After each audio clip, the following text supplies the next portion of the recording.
Hey everyone, James again, and on this episode of Music Biz News, we're going to be discussing Facebook versus Led Zeppelin, Google versus Genius, and the scourge of fake streams.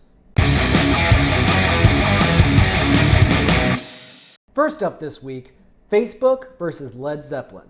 The social media company came under fire this week for allegedly banning the use of Led Zeppelin's 1973 album cover for Houses of the Holy.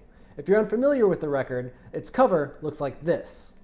Now, Facebook has two ways of reviewing content.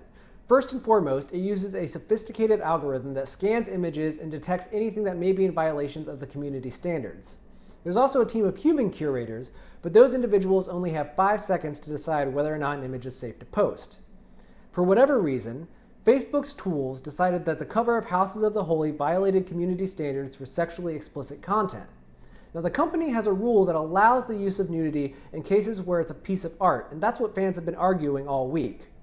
Some fans even went as far as to start a petition on change.org, which received nearly 1,000 signatures before Facebook made a public statement.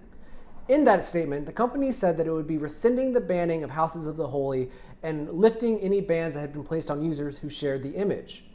A company spokesperson talked to Ultimate Classic Rock, and they said, "As our community standards explain, we don't allow nude images of children on Facebook. But we know this is a culturally significant image, therefore, we're restoring the post we removed."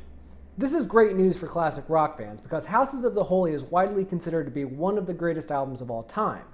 With this decision in place, fans of Led Zeppelin can feel free to share their love of the band and that record on Facebook. So get up there and get the lead out. Up next this week, Google versus Genius. Now, if you've looked for song lyrics online in the last couple of years, you've probably found that Google often provides the answer to your query in the search results. Meaning if I search for the lyrics to Old Town Road, Google will show them to me along with sites that also provide the lyrics. Now, that's very helpful to consumers, but a New York-based company called Genius claims that it's also an act of theft. Genius is a service that allows fans to analyze, interpret, and comment on song lyrics. It is unique from other lyric providers in that it often has exclusive agreements with record labels and artists to ensure that it provides 100% accurate lyrics. Since 2016, Genius has been trying to prove that Google is stealing its content, and that controversy hit a boiling point this week. Genius came up with a clever way to trick Google into sharing its content without knowing that it was going to be detected. Genius began using two types of apostrophes in its content, one that was curly and one that was straight. Now, it's the kind of thing that you wouldn't usually notice unless you were looking for it, and Genius was. So after starting this, it began following the new lyrics posted to its service, and then it checked what lyrics Google was sharing, and guess what? Google was using its content. Now, Google claims that it uses another service called LyricFind to provide the lyrics to consumers, but so far it's up for debate whether or not that's true. What remains to be clear is that Genius has some of the best lyric content online, and if you want to find the right lyrics and you want to support the company responsible for making sure those lyrics are correct, you need to be supporting Genius. Our final topic this week, fake streams. We all know streaming revenue is a huge deal in the music business, but understanding how it works is fairly complicated. In the past, if an artist sold an album, they usually received a very specific amount of money for that album, and that was the same for every album that was sold. In the age of streaming, the amount of money you earn per song stream is based in part on the total volume of streams a service earns. Meaning that if you got $1,000 for 1 million streams on Spotify one month, if the total number of streams rose on Spotify, and I mean the total number of streams for all songs, then that same million plays is going to be worth less money the following month. This process is further complicated by the presence of bots.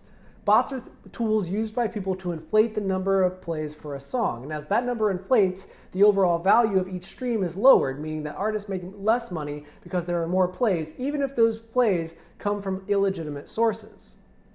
Fake streams hit the headlines this week after Hopeless Records founder Louis Poussin made a comment at a music conference about an investigation he made into fake plays on Spotify.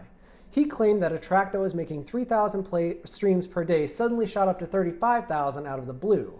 When he investigated, he found that those 35,000 plays came from just 6 playlists, and as he investigated those playlists, he found they were each created in just days before the song shot up in popularity, and they had somehow earned hundreds of fake followers, or what he believes to be fake followers, in that time. after a couple of days, the songs that were experiencing that surge went back down to their normal number of plays, and the playlist in question never gained an additional follower. But there's a lot of red flags in there. It's very hard to build a following for playlists on Spotify, and earning hundreds of followers in a matter of days is next to impossible. A tenfold increase in streams per song as the result of a playlist placement is also unusual, especially for a fairly new playlist. Now, Spotify, of course, has denied these claims and has long denied the claims that they are creating both fake plays and fake artists in some cases, but it remains to be seen that it is possible to game the system. And if you're able to game the system, then you're able to take money away from legitimate artists who are working hard to make a living in music.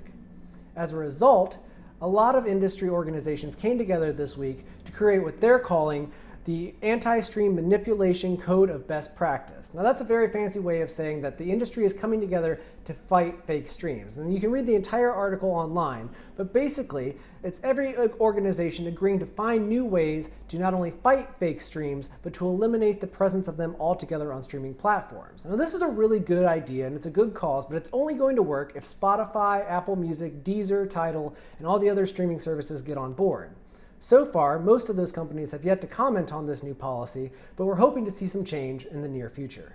Now that's all the time that I have for this week, but I want to ask you to please click below and subscribe to our YouTube channel. This is where you can get content throughout the week and we want you to be a part of it. On Mondays, we share our educational series, Music Biz 101, and on Wednesdays, we have a podcast called Inside Music. I think you're going to love them both, but even if you don't, every Friday you'll get a brand new news update like the one you just watched. So go ahead and click that subscribe button down below. If you want to read even more about the music industry, visit our blog, holicsdaily.com. And if you're looking to promote your next album, I highly suggest you try Holics, the industry standard for music promotion. Their address is right here at the bottom of the screen. Now that's all the time that I have, so please sound off in the comments below or hit me up on Twitter. And until next time, take care of yourself. You deserve it.